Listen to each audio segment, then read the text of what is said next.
एक बच्चे को सबसे पहले जो कॉन्फिडेंस है वो उसके पेरेंट्स से मिलता है। एक बच्चे को सबसे पहले स्ट्रेंथ उसके पेरेंट्स से मिलता है। एक बच्चे को सबसे पहले लव, केयर, सब कुछ सबसे पहले पेरेंट्स से मिलता है। इसका मतलब पेरेंट्स का अच्छा होना, पेरेंट्स का आपस में एक दूसरे के लिए लव होना, केयर होना बहुत ज़रूरी है। तभी वो बच्चे को वो लव, वो केयर दे पाएंगे और बच्चों की वो प्रॉपर रिस्पॉन्सिबिलिटी ले पाएंगे। ऐसे में अगर नार्सिसिस्ट पेरेंट्स अगर किसी बच्चे को मिल जाते हैं तो फिर उसके लाइफ में ये सब कुछ एब्सेंट हो जाता है। और यही रीज़न है कि इसी एब्सेंस, इन सब चीज़ों के एब्सेंट में ही वो बच्चा ग्रो करता है और उसके अंदर वो फियर डेवलप होता है, वो ट्रॉमा डेवलप होता है,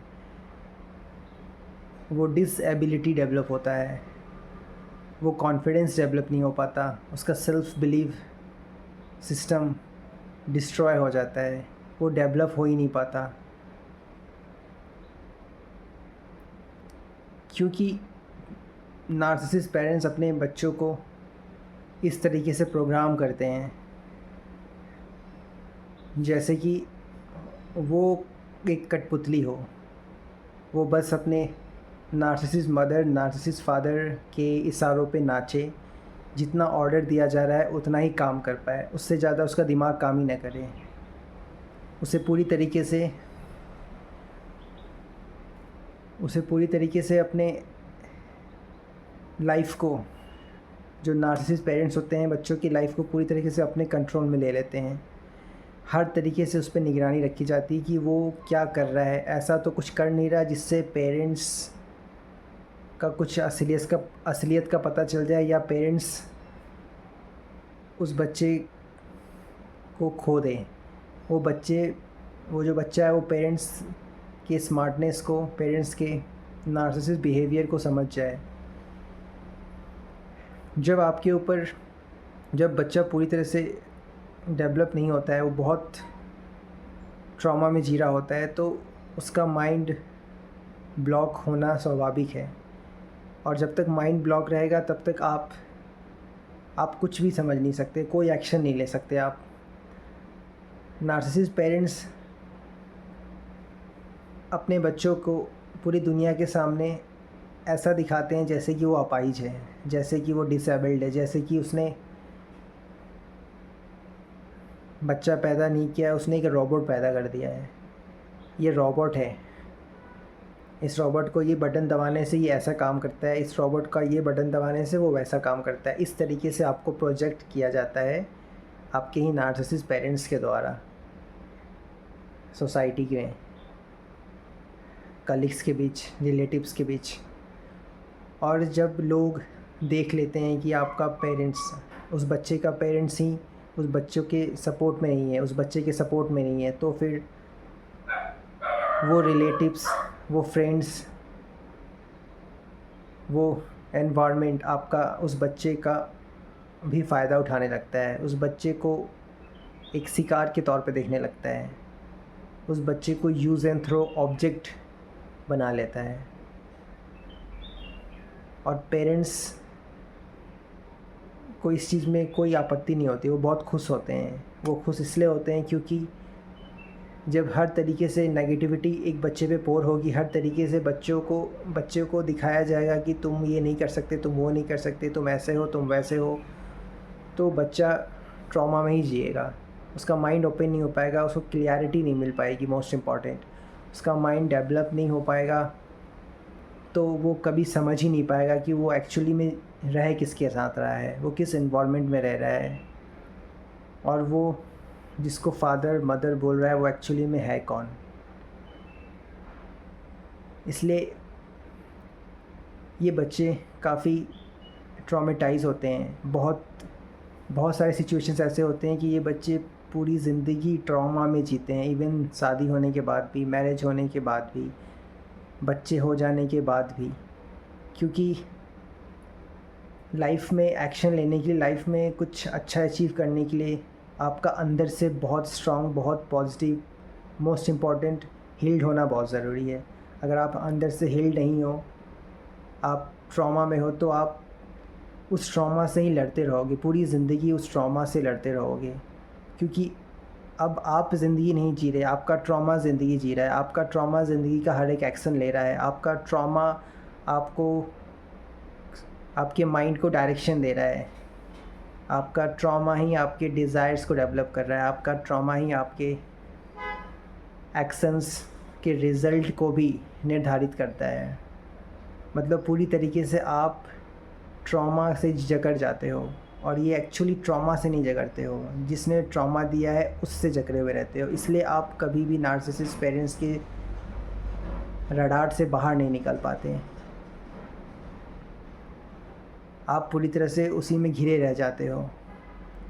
यहाँ पे इस तरीके से एक नार्सिसिस्ट पेरेंट्स और जो बच्चे होते हैं, उनकी लाइफ इस तरीके से चलती है। बहुत सारे केसेस में बच्चे इतने ज़्यादा ट्रॉमेटाइज़ हो जाते हैं कि वो सुसाइड तक कर लेते हैं, वो खुदकुशी कर लेते हैं, वो सुसाइड कर लेते हैं। उनको अब जीने का कोई जो वजह होता है, जीने का वजह उन्हें नज़र नहीं आ रहा होता है। क्योंकि जीने का वजह भी एक पेरेंट्स ही अपने बच्चे को देते हैं। जीने का वजह एक पेरेंट्स अपने बच्चे को देते हैं। जीने का वजह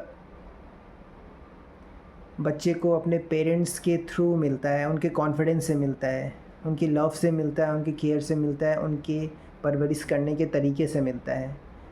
उस बच्चे को जब पेरेंट्स से true love, true care, true responsibilities, ये सारी चीज़ें मिलती है, उसको फ़ील होती है, तब वो अपने बच्चों तो वो बच्चा जो है अपने पेरेंट्स के लिए भी उतना ही रिस्पॉन्सिबल हो जाता है।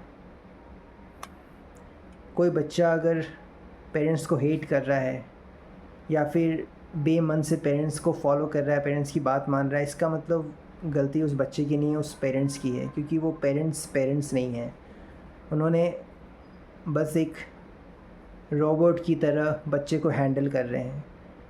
और बच्चा अभी गीली मिट्टी की तरह होता है, उसको जिस तरीके से बनाया जाएगा, अगर उसे नेगेटिव चीज़ें उसके अंदर पोर की जाएगी, नेगेटिव चीज़ों से उसको हिट किया जाएगा, तो वो नेगेटिवली बड़ा होता जाएगा।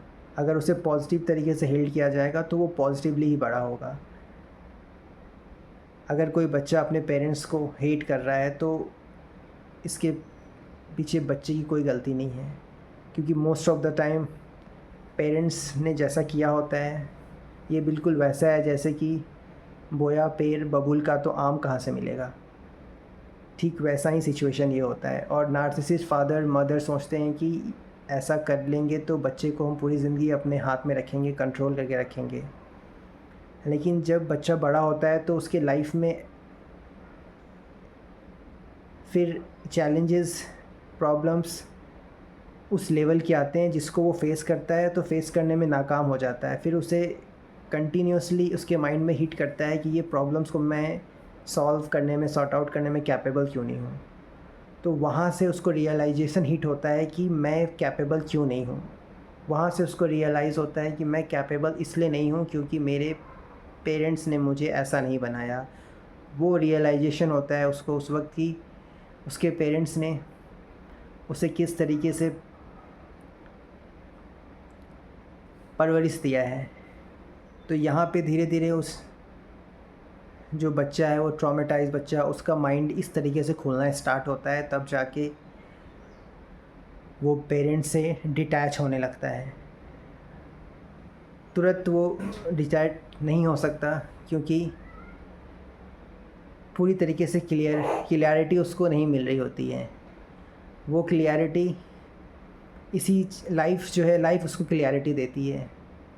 जब लाइफ उसे बताती है कि ये प्रॉब्लम तुम सॉल्व नहीं कर पा रहे हो, तुम कैपेबल नहीं हो, तुमसे ये चीज़ें नहीं हो पा रही है, तुम कैपेबल नहीं हो। इस तरीके से लाइफ बैक टू बैक उसको चैलेंजेस देती है, एक प्रेशर क्रिएट करती है। तब जाके लाइफ ही होती है, लाइफ ये गॉड, ये यूनिवर्स ही होता है जो उस बच्चे को माइंड को ओपन करता है, क्लियरिटी देने की कोशिश करता है और धीरे धीरे देना शुरू करता है। तब जाके एक पॉइंट आता है, एक टाइम आता है जब जो बच्चा है वो अपने नार्सिसिस्ट पेरेंट्स से दूर होना स्टार्ट करता है। फिज़िकली नहीं, पहले मेंटली और इमोशनली दूर होता है, और कुछ टाइम के बाद जब वो थोड़ा कैपेबल हो जाता है, थोड़ा स्ट्रांग हो जाता है, तब जाके वो फिज़िकली भी डिटैच हो जाता है। तो वहाँ पर पेरेंट्स का फोकस उस बच्चे पे और स्ट्रांग हो जाता है कि ये कैसे स्मार्ट हो रहा है, ये इसको सारी चीज़ें कैसे पता चल रहा है, ये कैसे दुनियादारी समझ पा रहा है। तो इस तरीके से वहाँ वो पॉइंट होता है जहाँ पे नार्सिसिस्ट पेरेंट्स का जो कर्मा होता है वो उनको मिलना शुरू होता है, और वो जो ट्रॉमेटाइज बच्चा होता है उसके लाइफ में चेंज आना स्टार्ट हो जाता है।